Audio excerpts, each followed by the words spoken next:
yang pertama ya, selamat sore ya, selamat sore semuanya yang hadir di sini. Salam bahagia, salam sejahtera. Kalau kita berbicara mengenai seni dan spiritualitas itu ya, religiositas itu termasuk spiritualitas ya. Religiositas itu adalah salah satu bentuk dari spiritualitas, hanya saja berbeda gitu ya. Berbedanya di mana kalau yang namanya spiritualitas secara umum itu non religius itu ada bedanya. Religius itu selalu kalau yang namanya religius itu adalah dia mengharapkan sesuatu pada saat dia melakukan sesuatu. Ada timbal balik gitu, dan kembali untuk dirinya sendiri gitu ya. Itu religiositas. Jadi dalam otak kita ya memang ada religiositas, itu ada di otak, ya, cenderung religi apa tidak. Tapi kalau kita mengatakan apa hubungannya seni sama spiritual atau religiositas gitu ya. Kalau kita melihat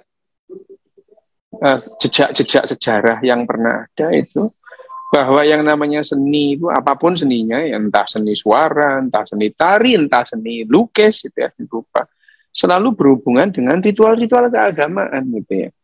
Jadi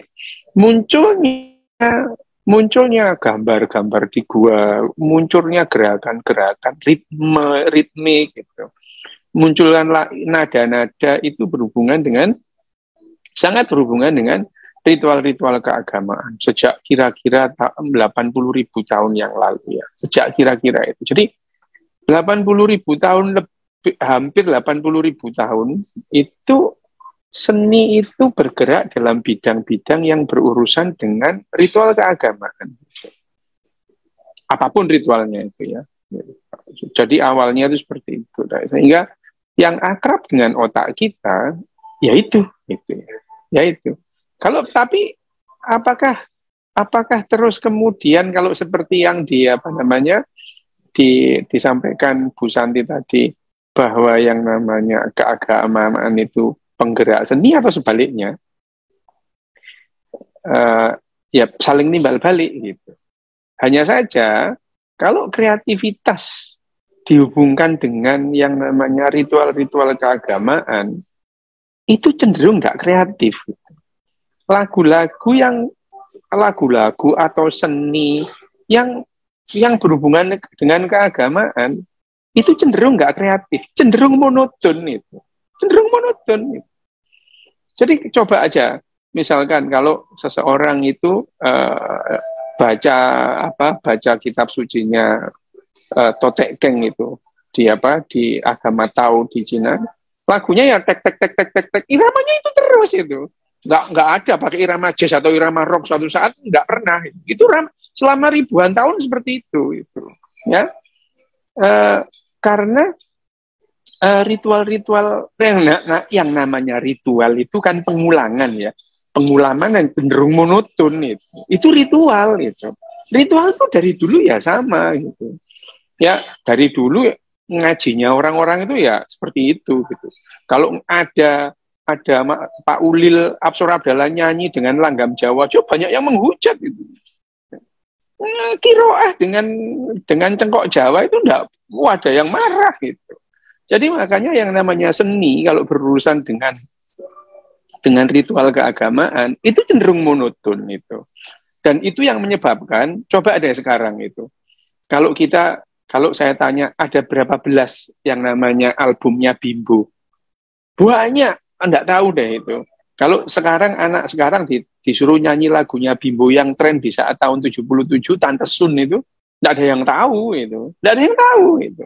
Tetapi kalau sajadah panjang itu mulai tahun 81 sampai sekarang, setiap kali bulan-bulan kayak gini itu disetel di mall-mall, semua itu ada sajadah panjang terbentang gitu ya. Nah, ada anak bertanya pada bapaknya, itu saja hanya satu album dari 19 albumnya Bimbo gitu ya. Ya itu aja. Dan lagu-lagu yang berhubungan dengan ritual keagamaan dengan agama itu Nggak dituntut untuk kreatif, enggak itu. Nggak apa-apa itu. Coba misalnya lagunya siapa namanya Arman Maulana Gigi itu. Pintu surga itu. Di mana kamu berapa itu kan sama aja dengan lagunya Bang Toyib, Bang Toyib, Bang Toyib, kenapa nggak pulang-pulang? Tapi nggak apa-apa gitu ya, nggak apa-apa. Nah, dalam hal ini advantage-nya apa? Ya menghasilkan duit sih gitu ya, menghasilkan kegiatan ekonomi itu. Ritual keagamaan kalau menghasilkan apa namanya roda ekonomi, menggerakkan roda ekonomi ya itu akan jalan. Nah, sekarang kalau itu adalah secara umum gambaran bagaimana sih sebetulnya kalau kita mau jernih melihatnya itu ya. Jernih melihatnya apakah agama itu menggunakan seni sebagai alat untuk mengembangkan keagamaannya? Iya gitu. Apakah seni juga mengambil agama untuk mendapatkan manfaat dari agama untuk mengembangkannya? Oh iya itu. Dalam hal apa? Bukan dalam hal kreativitas, tapi dalam hal untuk pengembangan. Contohnya ya tadi itu cenderung monoton tapi laku gitu. Tapi laku gitu. Nah, nanti kalau kita membahas apa hubungannya ritual keagamaan atau agama itu sendiri dengan kesenian, apakah daya-daya simbol seni yang berhubungan dengan agama itu memberikan kerugian atau keuntungan pada otak kita, nanti kita bahas nanti ya. Secara kasar lagu, nari, tarian, nyanyian, lukisan itu secara kasar gampangnya itu adalah membantu emosi kita membajak rasionalitas kita. Setiap saat itu emosi kita itu dibajak, rasionalitas kita itu dibajak oleh emosi kita. Setiap hari ya, ribuan kali dalam sehari itu emosi kita itu membajak rasionalitas kita. Karena memang ribuan tahun manusia hidup itu mengandalkan emosinya, bukan mengandalkan rasionalitasnya. Bahkan rasionalitas itu menimbulkan keresahan pada manusia itu ya. Manusia itu kalau rasionalnya dibiarkan tidak dibajak oleh emosi, resah terus itu ya. Resah itu. Misalnya pertanyaan misalnya dari mana kita ini datangnya itu. Manusia ini ribuan tahun ditanya dari mana datangnya itu ada ribuan penjelasan yang sangat berbeda gitu ya. Satu yang sama yang lain sangat berbeda. Misalnya orang Jawa kalau ditanya dari mana asal-usul kita, itu tentu beda dengan orang Arab. Jawabannya beda dengan orang Maori misalnya, orang New Zealand itu sama orang Nordik ya, orang-orang Viking berbeda-beda. Jadi jawaban yang demikian banyak dan berbeda-beda itu tidak mungkin itu benar semua. Yang mungkin salah semua itu. Tapi ya sebagai orang Jawa diberitahu oleh orang tuanya dari mana kita datang itu sudah memuaskan kita karena itu membajak rasionalitas kita, memuaskan rasa nyaman kita itu ya. Otak nyaman kita itu terpuaskan dan kita nggak tanya lagi itu ya. Itu yang kenapa yang namanya setiap saat emosi kita itu membajak rasionalitas kita. Ada yang namanya anatomi pembajakan rasionalitas oleh emosi itu yang selalu terjadi.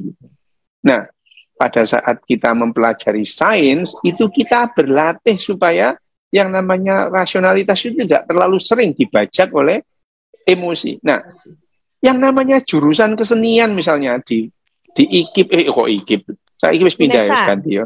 Jadi UNESA itu ya, itu adalah dalam rangka ini yang namanya akademisi ini itu berlatih untuk memandang seni itu dari kacamata ontologis itu, bukan hanya epistemologis gitu ya. Melihat seni itu apa adanya apa dan bagaimana, apa adanya, bukan bagaimana seharusnya itu ya.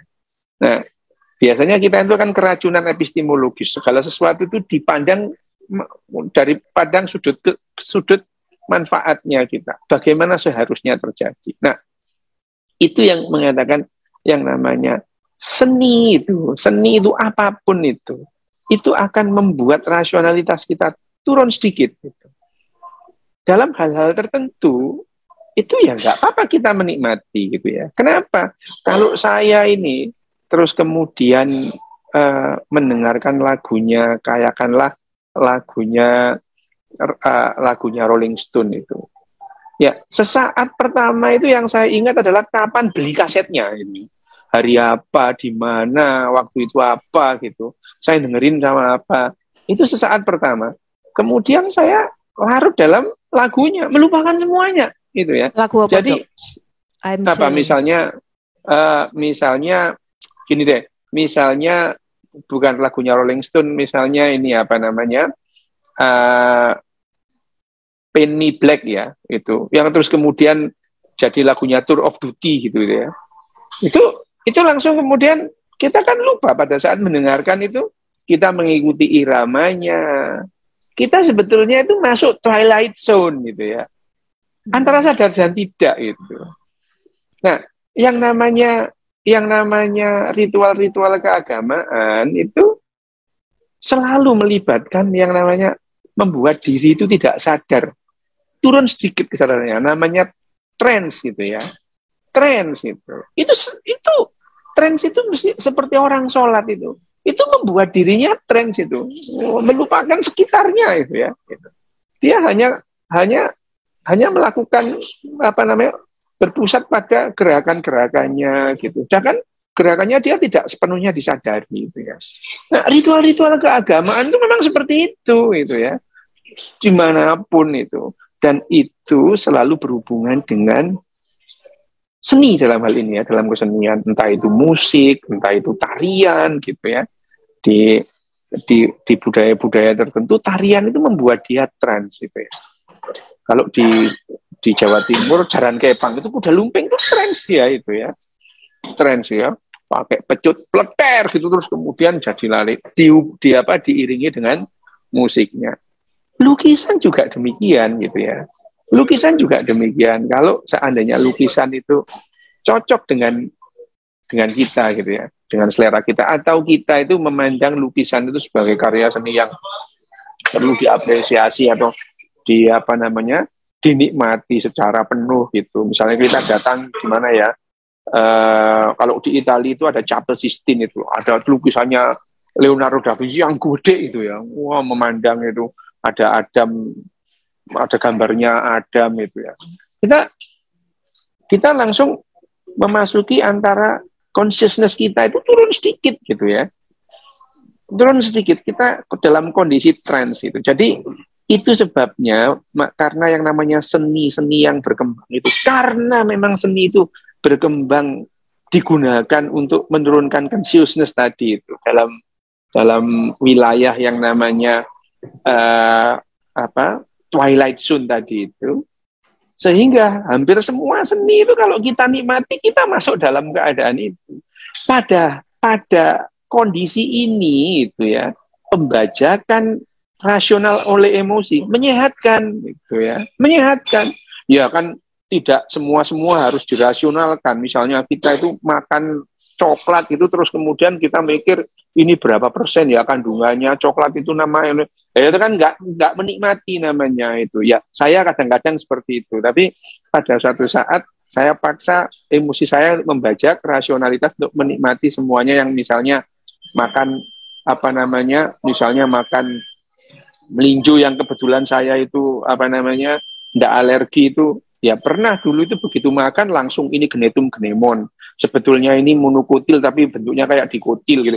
Itu mikir saya, tapi lama-lama ngapain ya gini. Akhirnya saya berlatih setiap kali makan melinjo nggak usah mikir gitu ya, apa caranya, langsung dinikmati, dikunyah, ditelan gitu.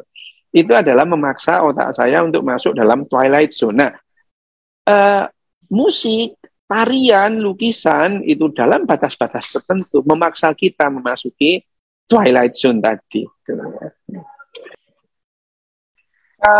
Pada saat kita itu misalkan berkesenian gitu ya, berkesenian misalnya, keputusan rasional saya akan gambar itu adalah keputusan rasional. Misalnya saya dulu pernah cerita, saya dapat tugas gambarnya Ki Hajar Dewantoro gitu ya, ya. Itu pernah itu waktu kelas 6 SD itu. Tidak di satpam, gambarnya satpam itu toh. Tadi gambarnya Pak Min gitu ya. Tadi persis Pak Min gitu ya. Jadi waktu itu adalah keputusan rasional gitu ya. Tapi pada saat melakukan lukisan, terus kemudian memutuskan, itu semuanya adalah keputusan-keputusan emosi. Gitu. Keputusan emosi. Keputusan emosi itu misalnya menggerakkan tangan, bagaimana menggerakkan tangan puas itu adalah keputusan-keputusan emosi yang disimpan dalam memori-memori implisit itu. Nyanyi juga demikian itu. Nyanyi itu kalau nggak latihan nggak bisa meskipun orang bakat nyanyi. Gitu ya. Jadi menyanyikan lagu, terus kemudian melakukan tarian gitu ya. Tarian itu juga begitu. Ya meskipun ada pakemnya, tapi begitu orang laweng segala macam itu sudah otomatis itu ngikuti tarian, ngikuti iramanya itu.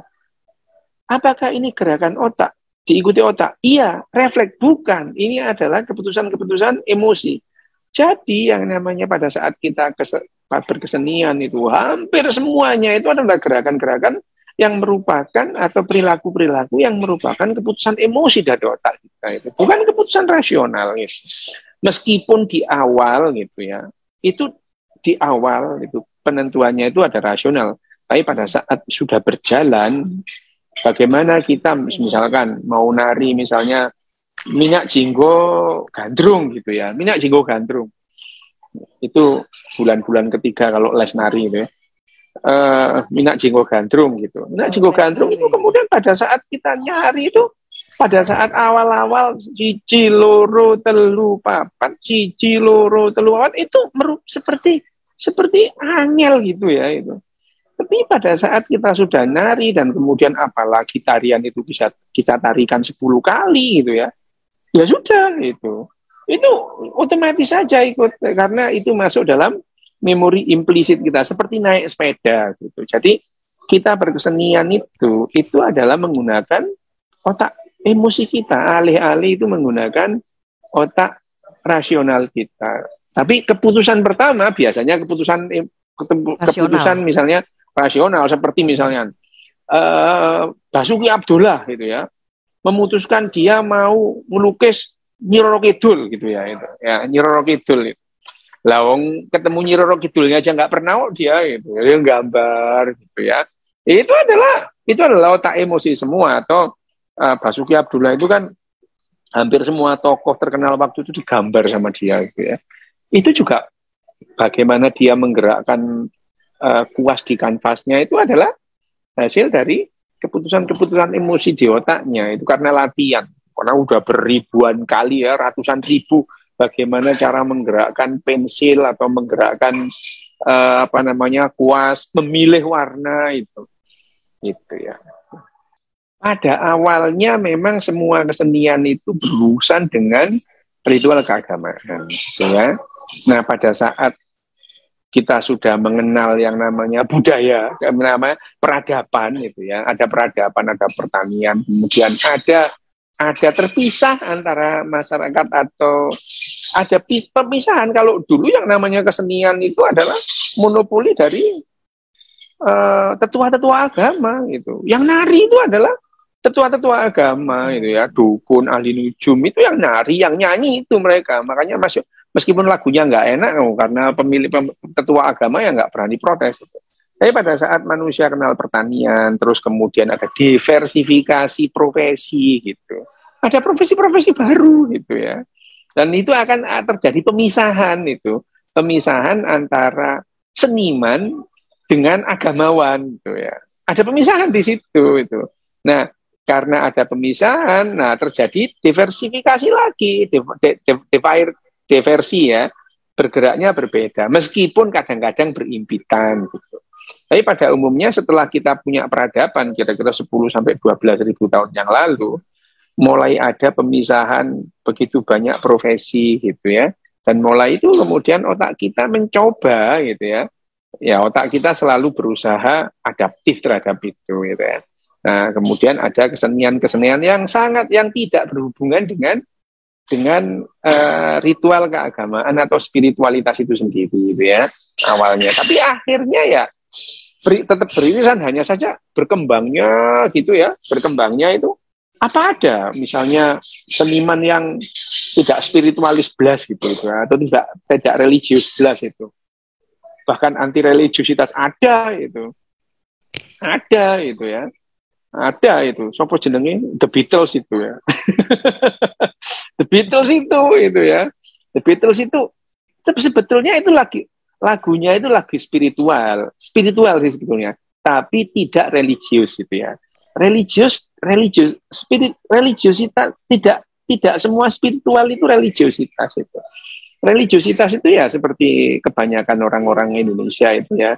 Kalau dia berdoa atau sembahyang itu, dia itu orang-orang Indonesia itu pada umumnya mereka itu menyembah sesuatu dan minta sesuatu kepada yang disembah itu. Jadi orang Indonesia itu tidak pernah membayangkan ada orang yang sembahyang itu nggak nyembah apa-apa dan nggak minta apa-apa, itu ada gitu ya. Itu adalah spiritualitas. Kalau di Jepang itu mereka berspiritual gitu tiap saat gitu. Pada saat bikin lemper aja dia itu sembahyang bikin lemper sembahyang itu loh, saat sushi itu loh ya, itu mereka kayak sembahyang gitu ya.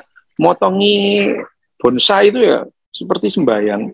Nah, mungkin bagi yang terbiasa bahwa sembahyang itu menyembah sesuatu dan minta sesuatu kepada yang disembah, itu dia tidak bisa membayangkan ada orang yang kalau melakukan ritual itu dia itu tidak menyembah apapun dan tidak minta apapun itu. Nah, itu yang namanya spiritualitas, bedanya dengan berbeda dengan religiusitas. Religiusitas memang begitu itu ya. Religiusitas itu misalnya ikhlas itu. Ikhlas itu bukan berarti nggak mengharapkan apa-apa. Ikhlas itu tidak, kalau aku melakukan itu tidak mengharapkan apa-apa kecuali mengharapkan ridho Allah. Lah itu ada yang diharapin itu ya. Tetap aja dia minta itu mengharapkan ridho Allah, ya itu tadi gitu ya. Nah, itu yang namanya religiusitas. Nah, lagunya si The Beatles dalam hal ini, kalau saya memandang itu adalah spirit itu ya. Dia menginginkan bagaimana orang itu hidup dalam suasana tentram, nyaman gitu ya. Hidup bagaimana, coba bayangkan kalau tidak ada surga di atas itu ya, tidak ada surga, yang ada hanya langit. Kalau nggak ada surga berarti di bawah juga nggak ada neraka gitu ya. Ya, nah, itu jadi kita itu hidup ya udah tenang aja, tidak perlu mati demi surga atau mati demi neraka, tidak perlu. Itu adalah idenya dari lagunya The Beatles itu ya. Ya, orang-orang marah waktu itu, dia marah, dimarahi banyak orang, dituduh macam-macam, tapi ya namanya seniman waktu itu dia sudah merasa lebih bebas dari apapun ya. Siapa lu gitu ya. Nah, ini adalah apakah yang namanya kesenian itu selalu berurusan dengan ritual? Tidak gitu ya.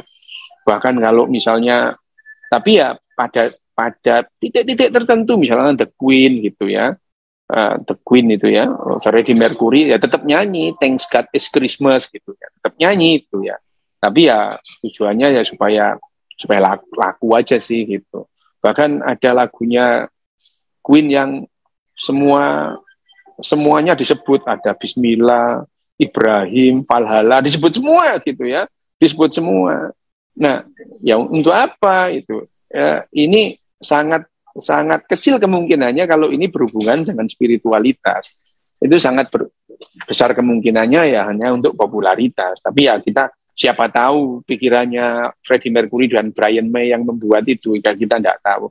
Hanya saja kalau dikatakan apakah selalu yang namanya kreativitas itu terus kemudian mengembangkan religiusitas atau lambang religi atau lambang spirit dalam spiritual kesenian, ya enggak itu ya, enggak juga gitu. Tapi kalau pertanyaannya tadi misalnya, apakah kecerdasan dalam hal ini berkembang dengan hal itu? Pertanyaannya adalah kecerdasan apa dulu gitu ya. Kecerdasan apa dulu gitu. Kalau kecerdasan kognitif itu IQ kayaknya enggak gitu ya. Enggak gitu. Tapi kalau kecerdasan sosial, kecerdasan emosi mungkin gitu ya. Mungkin itu. Orang bisa bergaul dengan lebih bagus kalau dia berkesenian. Dalam artian dia cerdas loh, dia itu secara sosial gitu. Kira-kira gitu ya.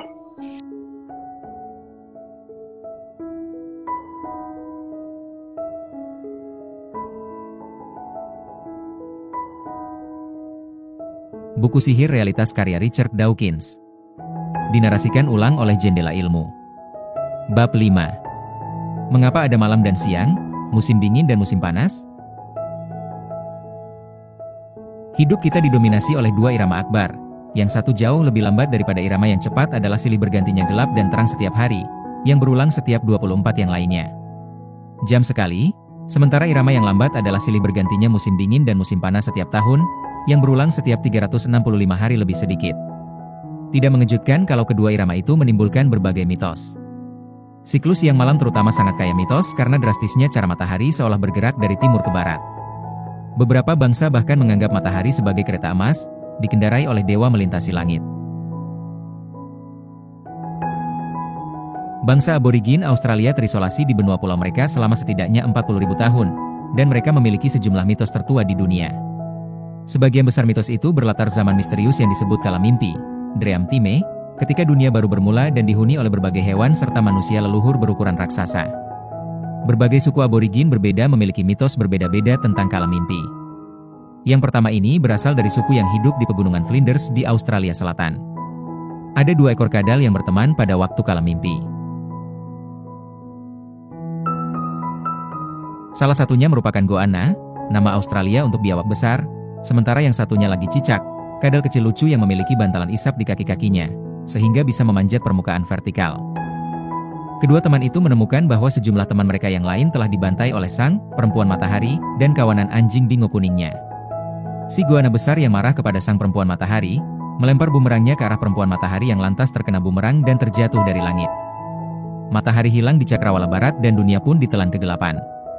Kedua ekor kadal itu panik dan dengan putus asa berusaha menghantam matahari agar kembali ke langit, supaya terang kembali. Si goanna mengambil bumerang lain dan melemparkannya ke arah barat, di tempat sang surya menghilang. Seperti yang mungkin Anda tahu, bumerang merupakan senjata luar biasa yang kembali ke pelemparnya. Maka itu kedua kadal itu berharap bumerang itu akan membawa kembali matahari ke langit. Ternyata itu tidak terjadi. Mereka lalu mencoba melempar bumerang ke berbagai arah, dengan harapan suram untuk mengembalikan matahari. Akhirnya, goanna hanya tinggal punya sebilah bumerang, dan dalam keputusasaan dia melemparkannya ke timur, arah sebaliknya dari tempat matahari menghilang. Kali ini, sewaktu bumerang itu kembali, matahari terbawa bersamanya. Sejak saat itu, matahari mengulang-ulangi pola yang sama berupa menghilang di barat dan muncul kembali di timur. Banyak mitos dan legenda dari seluruh penjuru dunia memiliki ciri janggal yang sama. Suatu insiden tertentu terjadi sekali, dan kemudian, untuk alasan yang tak pernah dijelaskan, hal itu terjadi lagi dan lagi untuk selamanya. Ini ada satu lagi mitos aborigin, kali ini dari Australia Tenggara. Seseorang melempar sebutir telur emu, sejenis burung unta dari Australia, ke langit. Matahari menetas keluar dari telur itu dan menyulut setumpuk kayu bakar yang kebetulan, karena alasan entah apa, ada di atas sana. Dewa Langit menyadari bahwa cahaya matahari bermanfaat untuk manusia, dan dia menyuruh pelayan-pelayannya keluar setiap malam sejak saat itu, untuk meletakkan cukup kayu bakar di langit yang akan terbakar keesokan harinya. Siklus musim yang lebih lama juga merupakan subjek mitos di seluruh penjuru dunia. Mitos-mitos pribumi Amerika Utara, seperti banyak mitos lain, kerap kali menampilkan tokoh hewan. Dalam mitos yang satu ini, dari suku Tahltan di Kanada Barat, ada perselisihan antara Landa dan berang-berang mengenai berapa lama seharusnya musim berlangsung. Landa menginginkan musim dingin berlangsung 5 bulan, maka dia mengangkat 5 jarinya. Namun berang-berang ingin musim dingin berlangsung berbulan-bulan lebih lama, sesuai jumlah lekukan di ekornya. Landa marah dan bersikeras menginginkan musim dingin yang lebih pendek. Dia secara dramatis menggigit ibu jarinya sampai putus dan mengangkat 4 jari yang tersisa. Dan sejak saat itu, musim dingin pun berlangsung 4 bulan. Bagi saya mitos ini agak mengecewakan, sebab sudah mengasumsikan bahwa akan ada musim dingin dan musim panas, dan hanya menjelaskan berapa bulan masing-masing musim akan berlangsung. Mitos Yunani mengenai Persephone setidaknya lebih bagus dalam segi ini. Persephone adalah putri dewa utama Zeus. Ibunya adalah Demeter, dewi kesuburan bumi dan panen. Persephone sangat disayangi oleh Demeter, yang dia bantu menjaga tanaman pangan. Namun Hades, dewa dunia bawah, alam orang mati, juga mencintai Persephone. Suatu hari, sewaktu Persephone sedang bermain-main di padang bunga, jurang besar membuka dan Hades muncul dari bawah di atas keretanya. Disambarnya Persephone dan dibawanya ke bawah tanah untuk dijadikan ratu kerajaan bawah tanahnya yang gelap. Demeter sedemikian berduka atas hilangnya putri tersayangnya sehingga dia berhenti menumbuhkan tanaman, dan orang-orang mulai kelaparan.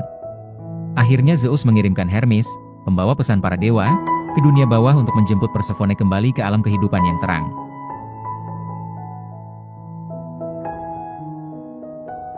Sayangnya, ternyata Persephone telah memakan 6 biji delima sewaktu berada di dunia bawah, dan ini berarti, menurut logika yang harus kita terima saja sejauh menyangkut mitos, dia harus kembali ke dunia bawah selama 6 bulan, karena 1 biji berarti 1 bulan, dalam setiap tahun. Maka Persephone hidup di atas tanah selama setengah tahun, diawali pada musim semi dan berlanjut sampai musim panas. Selama masa ini, tumbuhan berkembang dan semua makhluk pun gembira. Namun pada musim dingin, ketika Persephone harus kembali ke Hades karena dia menelan biji-biji delima menyebalkan itu, tanah pun dingin dan gersang dan tiada yang tumbuh. Sebenarnya apa yang mengubah siang jadi malam, musim dingin jadi musim panas? Setiap kali sesuatu berubah menuruti irama dengan presisi tinggi, para ilmuwan menduga bahwa entah sesuatu itu berayun-ayun seperti bandul atau sesuatu itu berotasi, berputar terus dan terus. Dalam perihal irama harian dan musiman kita, yang kedualah yang terjadi. Irama musiman itu dijelaskan oleh bumi yang mengorbit berkeliling matahari dalam waktu setahun, pada jarak sekitar 152 juta kilometer. Sementara irama harian dijelaskan oleh berputarnya bumi pada porosnya bagaikan gasing. Ilusi bahwa matahari bergerak melintasi langit ya hanya itu, suatu ilusi. Namanya ilusi pergerakan relatif. Anda pastilah sudah cukup sering menjumpai ilusi macam ini. Anda sedang berada di kereta, yang sedang berhenti di stasiun, bersebelahan dengan rangkaian kereta lain. Mendadak Anda seolah mulai bergerak. Namun kemudian Anda menyadari bahwa Anda sebenarnya tidak sedang bergerak sama sekali. Yang bergerak sebenarnya kereta yang kedua, ke arah berlawanan. Saya ingat merasa terusik oleh ilusi itu ketika pertama kali saya naik kereta. Saya pastilah masih sangat kecil, sebab saya juga ingat satu hal lain yang tidak saya pahami dalam perjalanan kereta pertama itu. Sewaktu kami sedang menunggu di peron, orang tua saya terus mengatakan hal-hal seperti, kereta kita akan segera datang, dan ini dia kereta kita datang, dan kemudian, ini kereta kita sekarang. Saya bersemangat sekali menaikinya karena itulah kereta kami. Saya berjalan bolak-balik di koridor, mengagumi segalanya, dan sangat bangga karena saya pikir kami memiliki kereta itu seluruhnya. Ilusi pergerakan relatif juga bekerja dengan cara lain. Anda pikir kereta lain yang telah bergerak, namun ternyata kereta Anda sendirilah yang bergerak. Bisa jadi sulit membedakan antara gerakan semu dan gerakan sungguhan. Tentu saja mudah bila kereta Anda tersentak ketika akan berjalan, tentu saja, tapi tidak demikian halnya bila kereta Anda bergerak dengan sangat mulus. Ketika kereta Anda menyusul kereta yang lebih lambat, terkadang Anda tertipu mengira kereta Anda diam sementara kereta satunya berjalan mundur ke belakang. Sama halnya dengan matahari dan bumi. Matahari sebenarnya tidak bergerak melintasi langit kita dari timur ke barat. Yang sebenarnya terjadi adalah bumi, seperti nyaris segala sesuatu di alam semesta, termasuk matahari sendiri, ngomong-ngomong, namun itu bisa kita abaikan, berputar-putar. Secara teknis kita katakan bumi berputar di porosnya. Anda bisa anggap poros seperti semacam gandar yang menembus bola bumi dari kutub utara sampai kutub selatan. Matahari nyaris diam sepenuhnya relatif terhadap bumi, tidak relatif terhadap benda-benda langit lain di alam semesta, namun saya hanya akan menuliskan mengenai bagaimana kelihatannya bagi kita di sini, di bumi. Kita berputar terlalu mulus sehingga tak merasakan gerakan itu, dan udara yang kita hirup berputar bersama kita. Bila tidak, kita akan merasakan udara bagaikan angin yang menghantam kencang, sebab kita berputar dengan kecepatan 1.600 km per jam. Setidaknya, itulah kecepatan putaran di Khatulistiwa. Jelaslah kita berputar lebih lambat semakin kita mendekati kutub utara atau selatan karena tanah yang kita injak hanya perlu menempuh jarak yang lebih pendek untuk menyelesaikan satu putaran mengelilingi poros.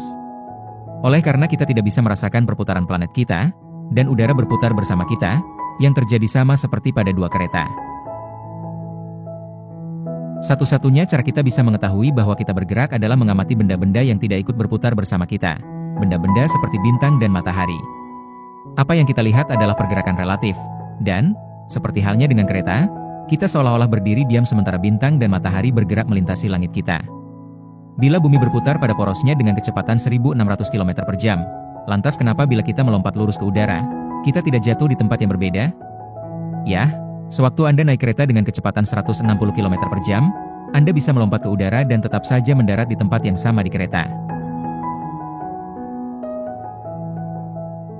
Anda bisa anggap diri Anda dilempar ke depan oleh kereta sewaktu Anda melompat. Namun tidak terasa demikian karena segala sesuatu bergerak maju dengan kecepatan yang sama. Anda bisa melempar bola lurus ke atas dalam kereta dan jatuhnya akan tetap lurus. Anda bisa bermain pingpong tanpa gangguan dalam kereta, asalkan kereta itu berjalan mulus dan tidak menambah atau menurunkan kecepatan ataupun melejit menikung. Namun hanya dalam gerbong tertutup. Bila Anda mencoba bermain pingpong di gerbong tanpa atap, bolanya akan tertiup menjauh. Ini karena udara bergerak bersama Anda dalam gerbong tertutup, namun tidak ketika Anda berdiri di gerbong tanpa atap. Sewaktu Anda bergerak dengan laju tetap dalam gerbong kereta yang tertutup, tidak peduli seberapapun cepatnya, Anda sama saja berdiri diam sejauh menyangkut pingpong atau apapun lainnya yang terjadi di kereta. Tapi, bila kereta bertambah cepat atau lambat, dan Anda melompat ke udara, Anda akan jatuh di tempat yang berbeda. Dan permainan pingpong dalam kereta yang sedang bertambah kecepatan, menurunkan kecepatan, atau menikung akan menjadi permainan yang aneh, walaupun udara di dalam gerbong tidak bergerak relatif terhadap gerbong itu. Kita akan kembali ke soal ini nanti, dalam kaitannya dengan seperti apa yang terjadi sewaktu kita melempar-lempar benda di dalam stasiun antariksa yang mengorbit. Bekerja seharian, dan setahunan. Malam digantikan oleh siang, dan siang digantikan oleh malam. Selagi bagian dunia yang kebetulan sedang kita pijak berputar menghadap matahari, atau berputar menjauhinya. Namun yang nyaris sama dramatisnya, setidaknya bagi yang hidup jauh dari khatulistiwa, adalah perubahan musiman dari malam yang pendek dan siang yang panjang dan panas pada musim panas menjadi malam yang panjang dan siang yang pendek dan dingin pada musim dingin. Perbedaan antara malam dan siang sungguh dramatis. Sedemikian dramatis sehingga kebanyakan spesies hewan hanya dapat aktif dengan baik pada siang atau malam hari saja, namun tidak keduanya. Mereka biasanya tidur pada masa tidak aktif. Manusia dan kebanyakan burung tidur pada malam hari dan aktif hidup pada siang hari. Landak dan jaguar serta banyak mamalia lainnya aktif saat malam dan tidur saat siang. Begitu juga, hewan memiliki berbagai cara untuk mengatasi perbedaan antara musim dingin dan musim panas.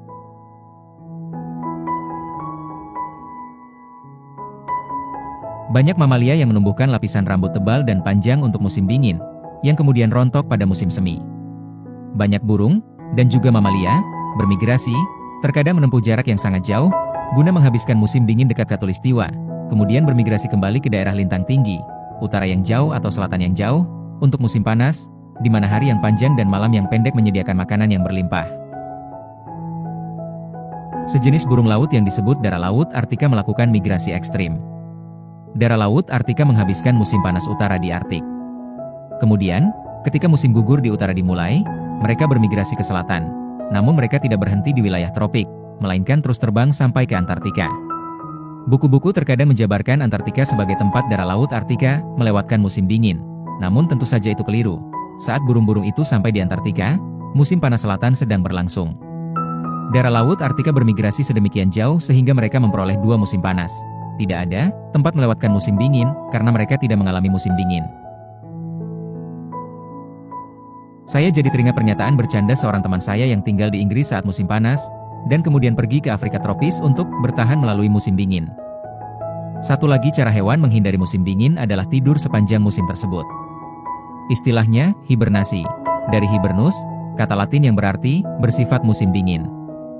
Beruang, bajing tanah, banyak mamalia, dan cukup banyak hewan lain berhibernasi. Sejumlah hewan terus-menerus tidur selama musim dingin. Sebagian lain tidur nyaris sepanjang waktu, terkadang menggeliat dan beraktivitas malas-malasan, kemudian tidur lagi. Biasanya suhu tubuh mereka turun drastis selama hibernasi dan segala sesuatu dalam tubuh mereka melambat sampai nyaris berhenti. Mesin internal mereka nyaris tidak berdetak. Bahkan ada sejenis katak di Alaska yang bisa membeku di dalam blok es, lalu cair pada musim semi dan si katak kembali aktif sesudahnya. Bahkan hewan-hewan yang, seperti kita, tidak berhibernasi atau bermigrasi untuk menghindari musim dingin harus beradaptasi dengan musim yang berubah. Daun bertunas pada musim semi dan gugur pada musim gugur, makanya disebut musim gugur atau fall di Amerika. Sehingga pepohonan yang rimbun menghijau pada musim panas menjadi tidak menarik dan gundul di musim dingin.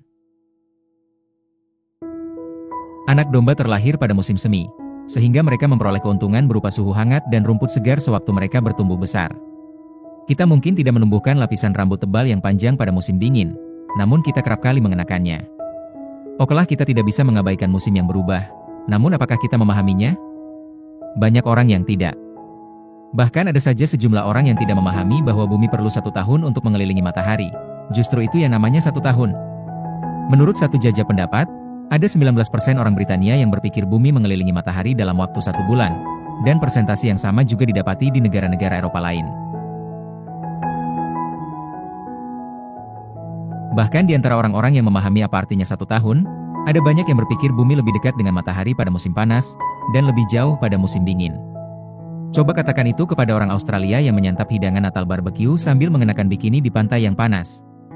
Begitu Anda ingat bahwa di belahan bumi selatan Desember adalah pertengahan musim panas sementara Juni adalah pertengahan musim dingin, Anda pun sadar bahwa musim tidak mungkin disebabkan oleh perubahan jauh dekatnya bumi ke matahari. Harus ada penjelasan lain.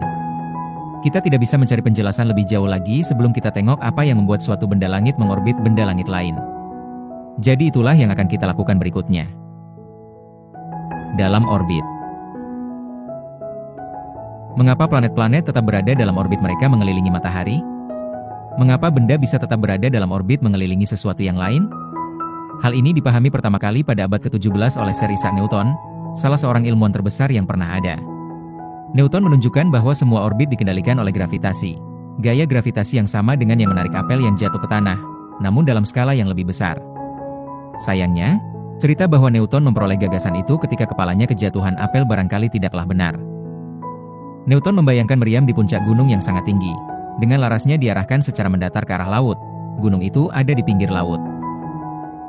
Setiap peluru yang ditembakkan meriam itu tampaknya bergerak lurus mendatar awalnya. Namun pada saat yang sama jatuh menuju laut. Kombinasi pergerakan keluar melewati atas laut dan jatuh ke laut menghasilkan kurva yang menukik dengan anggun, berpuncak ke bunyi ceburan. Penting untuk diingat bahwa peluru meriam itu terus-menerus jatuh, bahkan di bagian awal kurva yang lebih datar. Peluru meriam itu bukannya bergerak datar beberapa lama, kemudian berubah pikiran mendadak seperti tokoh kartun yang menyadari bahwa dia harusnya terjatuh dan karenanya mulai melakukannya. Peluru meriam itu mulai jatuh begitu meninggalkan laras meriam. Namun Anda tidak melihat pergerakannya ke bawah karena bola itu bergerak, nyaris, mendatar juga, dan dengan cukup cepat. Sekarang marilah kita buat meriam yang lebih besar dan kuat, sehingga peluru meriam bisa bergerak beberapa kilometer sebelum akhirnya tercebur ke laut. Masih tetap ada kurva menurun, namun kurva itu sangat melandai, sangat datar. Arah pergerakan nyaris mendatar untuk jarak yang cukup jauh, namun tetap saja bola tersebut jatuh sepanjang waktu. Sekarang mari bayangkan meriam yang lebih besar lagi, dan jauh lebih kuat. Sedemikian kuat sehingga peluru meriam bergerak jauh sekali sebelum jatuh ke laut. Kini lengkungan bumi mulai disadari keberadaannya. Bola itu masih terus jatuh, namun karena permukaan planet melengkung, mendatar, kini mulai menjadi aneh artinya. Peluru meriam itu masih bergerak mengikuti kurva yang anggun, seperti sebelumnya. Namun sewaktu peluru meriam perlahan bergerak melengkung menuju laut, laut melengkung menjauh darinya sebab planet berbentuk bundar. Oleh karena itu peluru meriam butuh waktu semakin lama sebelum akhirnya tercebur ke laut. Bola itu masih terus jatuh, namun kini jatuh mengelilingi planet. Anda bisa melihat kemana arah argumen ini menuju. Sekarang kita bisa bayangkan meriam yang sedemikian kuat sehingga peluru meriam yang ditembakkan terus bergerak mengelilingi bumi sampai tiba kembali ke titik awalnya. Bola itu terus jatuh, namun kurva gerak jatuhnya berkesesuaian dengan lengkungan bumi sehingga bola pun bergerak mengelilingi planet ini tanpa kunjung mendekat ke laut.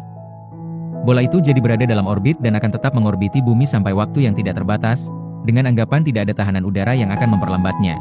Namun pada kenyataannya tahanan itu ada. Bola itu akan tetap jatuh, namun kurva gerak jatuhnya yang berlama-lama akan mengelilingi bumi, lagi dan lagi. Peluru meriam akan berperilaku bagaikan bulan miniatur. Bahkan sebenarnya itulah artinya satelit, bulan, buatan. Semua satelit jatuh, namun tak pernah benar-benar turun. Satelit-satelit yang digunakan untuk meneruskan panggilan telepon jarak jauh atau sinyal televisi berada dalam orbit khusus yang disebut orbit geostasioner. Ini berarti laju mereka mengelilingi bumi telah dengan cerdik diatur sehingga tepat sama dengan laju bumi berputar pada porosnya sendiri. Dengan kata lain, satelit itu mengelilingi bumi satu kali setiap 24 jam. Ini berarti, kalau kita pikir-pikir, satelit-satelit itu selalu melayang di atas titik yang tepat sama pada permukaan bumi. Itulah mengapa kita bisa mengarahkan antena parabola kita dengan tepat ke arah satelit tertentu yang memancarkan sinyal televisi ke bawah. Ketika suatu benda, misalnya stasiun antariksa, berada dalam orbit, benda itu terus jatuh, dan semua benda di dalam stasiun antariksa, terlepas dari apakah kita anggap mereka ringan atau berat, jatuh dengan laju yang sama. Ini saat yang bagus untuk berhenti sebentar dan menjelaskan perbedaan antara massa dan bobot, seperti yang saya janjikan di bab sebelumnya. Semua benda dalam stasiun antariksa yang mengorbit tidaklah berbobot. Namun bukan artinya mereka tidak bermassa. Massa mereka, seperti yang kita lihat di bab sebelumnya, bergantung kepada jumlah proton dan neutron yang mereka kandung. Bobot adalah tarikan gravitasi terhadap massa Anda. Di bumi kita dapat menggunakan bobot untuk mengukur massa sebab tarikan tersebut, kurang lebih, sama di mana saja. Namun karena planet yang lebih masif memiliki gravitasi yang lebih kuat, bobot Anda berubah, tergantung di planet mana Anda berada, sedangkan massa Anda tetap sama dimanapun Anda berada, bahkan ketika Anda sedang sepenuhnya tidak berbobot dalam stasiun antariksa yang mengorbit. Anda tidak berbobot di stasiun antariksa karena Anda dan mesin timbangan sama-sama jatuh dengan laju yang sama, fenomena yang disebut jatuh bebas, sehingga kaki Anda tidak akan memberikan tekanan kepada mesin timbangan itu, sehingga Anda terukur tidak berbobot. Namun walaupun Anda tidak berbobot, Anda sama sekali bukan tidak bermassa. Bila Anda melompat dengan penuh semangat menjauhi lantai stasiun antariksa, Anda akan melejit ke arah langit-langit, tidak jelas yang mana lantai yang mana langit-langit. Dan, tidak peduli seberapapun jauhnya Anda dari langit-langit, kepala Anda akan terbentur dan terasa sakit, seolah-olah Anda jatuh kepala duluan. Dan segala sesuatu yang lain di dalam stasiun antariksa akan tetap punya massanya juga. Bila Anda bawa peluru meriam dalam kabin bersama Anda, peluru tersebut akan mengambang tanpa bobot, yang mungkin membuat Anda berpikir peluru meriam tersebut sama ringannya dengan bola pantai berukuran sama. Namun bila Anda mencoba melemparnya melintasi kabin, Anda akan segera tahu bahwa peluru meriam itu tidaklah seringan bola pantai.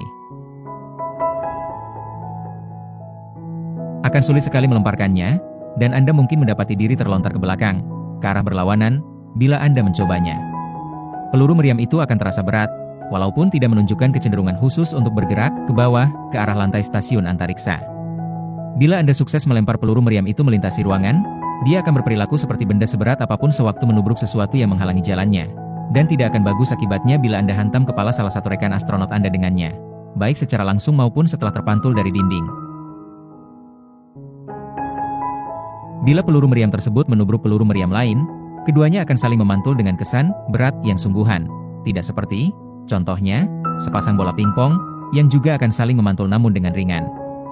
Saya harap contoh itu membuat Anda bisa merasakan perbedaan antara bobot dan massa. Di ruang antariksa, peluru meriam memiliki jauh lebih banyak massa daripada balon, walaupun keduanya berbobot sama, 0. Telur, elips, dan meloloskan diri dari gravitasi. Mari kembali ke meriam kita di puncak gunung, dan buat meriamnya menjadi semakin kuat lagi. Apa yang akan terjadi? Nah, kini kita harus mengakrabkan diri dengan temuan ilmuwan besar Jerman, Johannes Kepler, yang hidup tak lama sebelum Newton. Kepler menunjukkan bahwa kurva anggun yang ditempuh benda-benda yang mengorbiti benda lain di antariksa sebenarnya bukanlah lingkaran, melainkan sesuatu yang telah dikenal oleh ahli-ahli matematika sejak masa Yunani kuno sebagai elips. Elips adalah bentuk semacam mirip telur, hanya semacam telur bukan elips sempurna. Lingkaran adalah kasus khusus elips. Pikirkanlah sebutir telur yang amat tumpul, telur yang amat pendek dan melebar sehingga bentuknya mirip bola pingpong. Ada cara mudah untuk menggambar elips, sekaligus meyakinkan diri sendiri bahwa lingkaran merupakan kasus khusus elips. Ambil seutas benang dan ikat kedua ujungnya menjadi satu, membentuk simpul serapi dan sekecil yang Anda bisa. Sekarang tancapkan jarum di setumpuk kertas, lilitkan benang ke sekeliling jarum, tancapkan pensil melalui ujung lain lengkungan benang, tarik sampai tegang dan menggambarlah berkeliling jarum dengan lengkungan benang merentang sepenuhnya. Tentu saja hasil gambar Anda adalah lingkaran. Berikutnya, ambil jarum kedua dan tancapkan di tumpukan kertas, tepat di sebelah jarum pertama sehingga keduanya bersentuhan. Anda tetap akan menggambar sebuah lingkaran karena kedua jarum itu sedemikian dekat sehingga mereka terhitung sebagai satu jarum tunggal. Namun disinilah bagian menariknya. Pisahkan kedua jarum itu beberapa sentimeter jauhnya. Sekarang ketika Anda menggambar dengan bantuan simpai benang yang merentang penuh, bentuk yang Anda hasilkan bukan lagi lingkaran, melainkan elips berbentuk telur. Semakin jauh Anda tempatkan kedua jarum, semakin sempit elipsnya. Semakin dekat kedua jarum itu Anda tempatkan, semakin lebar, semakin membulat, elips itu sampai, ketika kedua jarum itu menjadi satu jarum saking dekatnya, elips itu akan menjadi lingkaran, si kasus khusus. Sekarang, setelah kita bertemu si elips, kita bisa kembali ke meriam super kuat kita. Meriam tersebut telah menembakkan peluru meriam ke orbit yang kita asumsikan nyaris melingkar. Bila kita buat meriam itu menjadi lebih kuat lagi, Yang terjadi adalah orbit itu menjadi elips yang semakin terentang, semakin kurang bulat. Ini disebut orbit eksentrik. Peluru meriam kita melejit cukup jauh dari bumi, kemudian kembali dan jatuh. Bumi adalah salah satu dari kedua jarum. Jarum, yang satu lagi tidak betul-betul ada sebagai benda padat, namun Anda bisa bayangkan sebagai jarum hayalan di antariksa sana.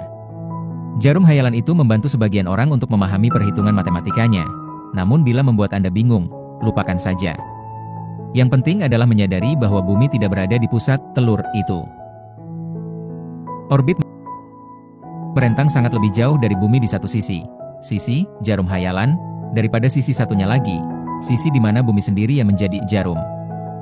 Kita terus jadikan meriam kita semakin kuat. Peluru meriam itu kini bergerak jauh sekali dari bumi dan nyaris tak tertarik kembali sehingga jatuh ke bumi.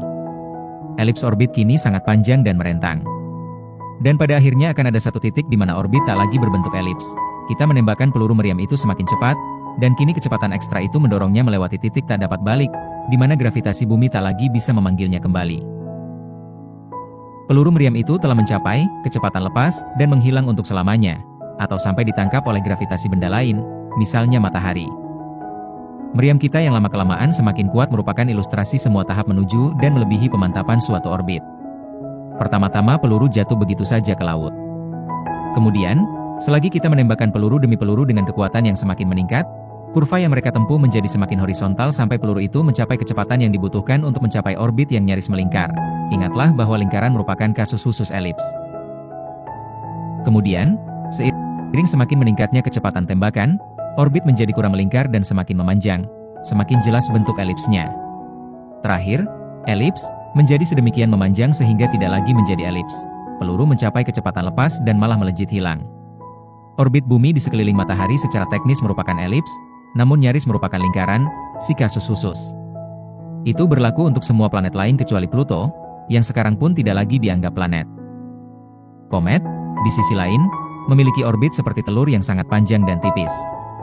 Kedua, jarum, yang digunakan untuk menggambar elipsnya terpisah sangat jauh. Salah satu dari kedua jarum bagi komet adalah matahari. Sekali lagi, jarum yang satu lagi bukanlah benda nyata di antariksa. Cukup Anda bayangkan saja.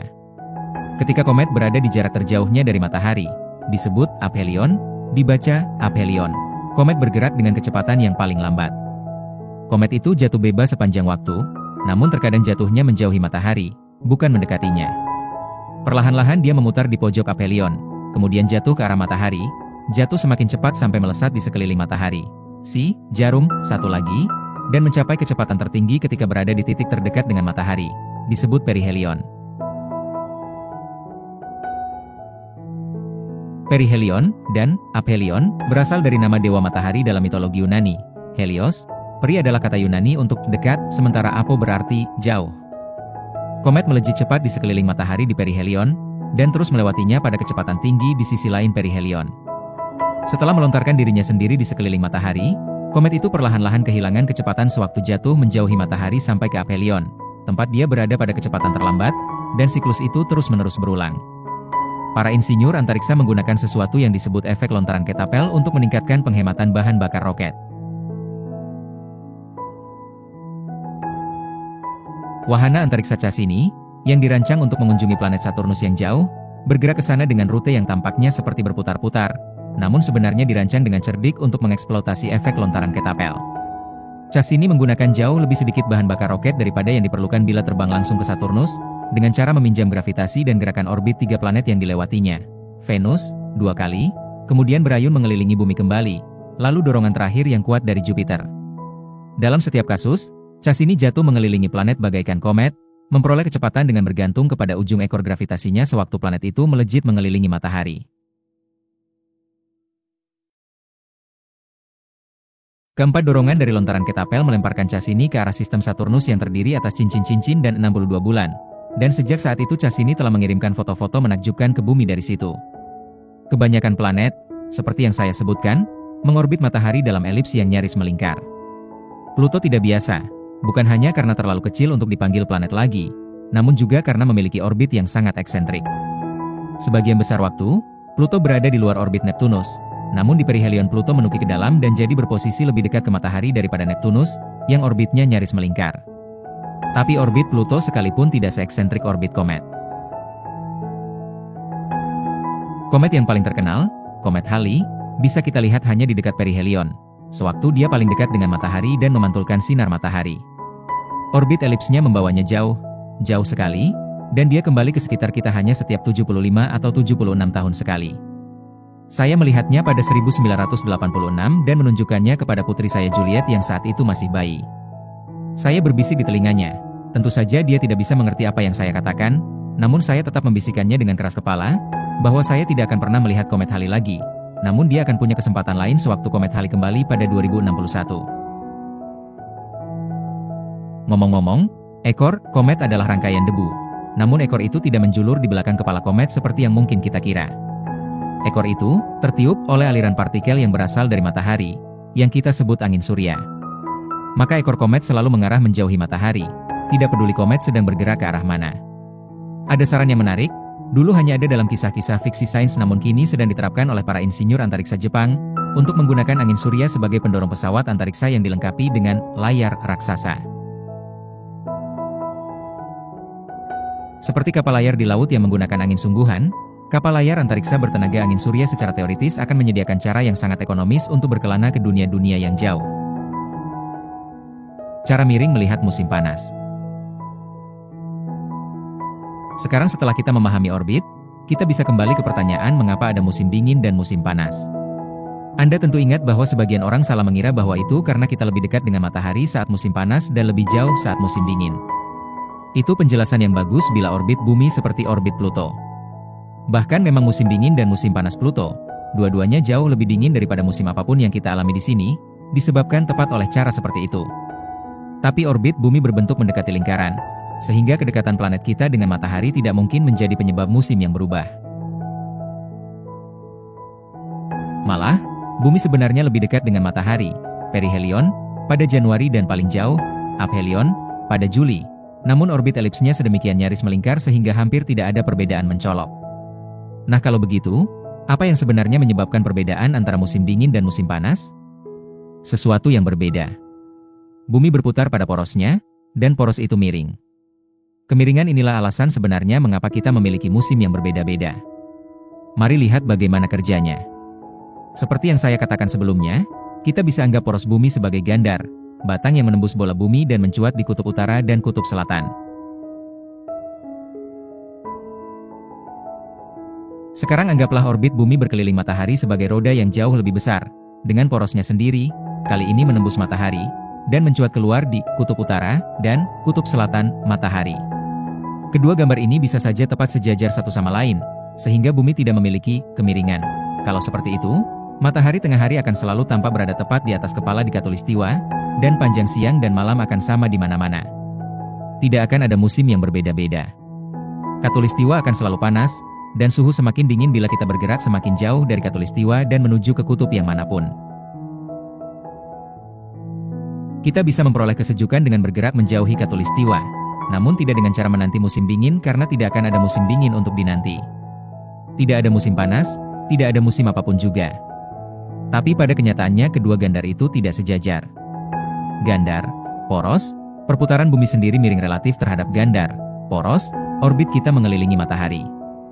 Kemiringan itu tidak besar-besar amat, sekitar 23,5 derajat.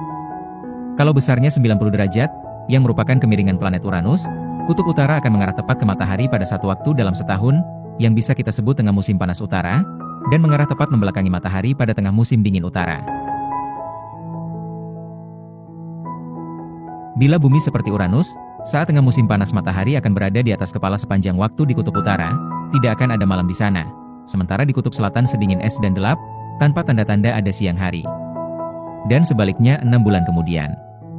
Karena planet kita sebenarnya hanya miring 23,5 derajat, bukan 90 derajat, maka kita kira-kira seperempat jalan dari ekstrim tanpa musim bila poros bumi tidak miring sama sekali menuju ekstrim Uranus yang miring nyaris sepenuhnya.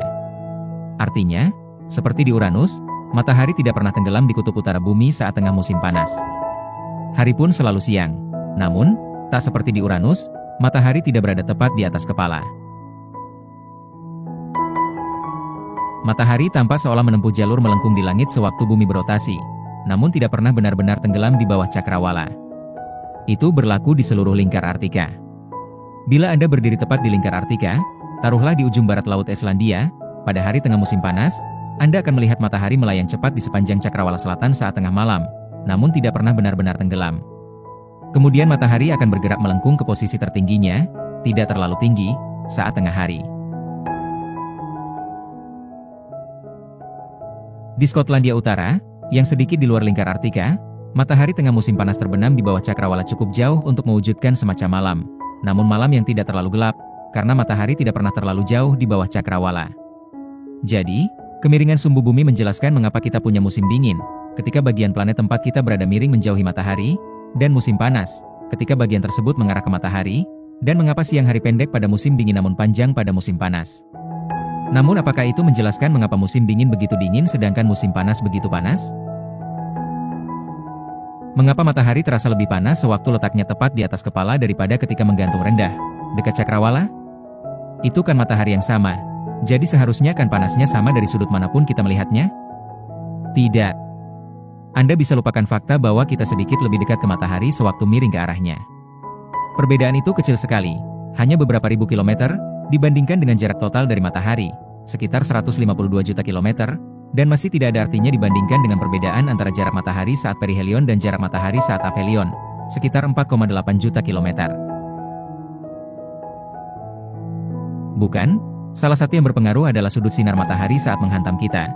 Dan satu lagi adalah fakta bahwa siang hari lebih panjang pada musim panas dan lebih pendek pada musim dingin. Sudut itulah yang membuat matahari terasa lebih panas pada tengah hari dibanding sore hari. Dan sudut itulah yang menyebabkan lebih penting memakai tabir surya pada tengah hari dibanding sore hari.